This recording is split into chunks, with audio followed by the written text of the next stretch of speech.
आज सबसे पहले बात कर लिए भोजपुरी के सबसे प्राउड मोमेंट के बारे में। तो लखनऊ में जो आईपीएल मैच हुआ, आईपीएल मैच के दौरान कुछ भोजपुरी गाना भी बजुए, जो हम छोटा सा क्लिप दिखाए थे, देख लो ताकि तोहर लोग के पता चल जाए कि भोजपुरी कौना लेवल पर पहुंच गई बा।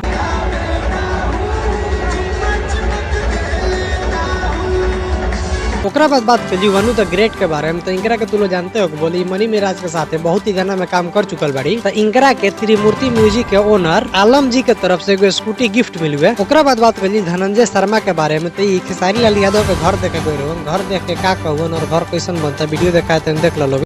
जैसे प्यार आशीर्वाद देते हमेशा देते रहिएगा। ओकरा बाद बात करिए स्टेज शो के बारे में, जो कि बहुत ही घटिया तरीका से करके परफॉर्म कर जाते रहुए। एगो आदमी एगो औरत के बहुत ही घटिया गाड़ी भी देते रहुए। बाद में वो औरत हाथापाई पर भी उतर गई। हम वीडियो के छोटा सा क्लिप भी दिखाए थे, देख लो।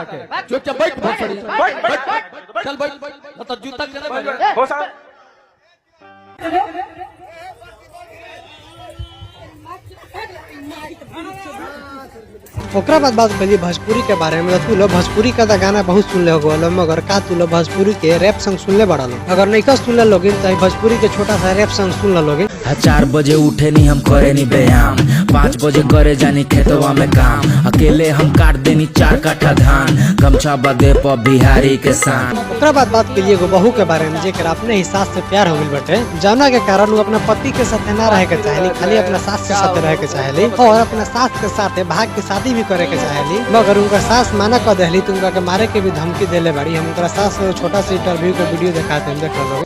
हम तो मना ना कर रहे रखने के लिए वो, लेकिन वो लड़के के साथ नहीं रहना चाह रही, मेरे साथ रहने को तैयार है। आपके साथ रहने के लिए? हाँ।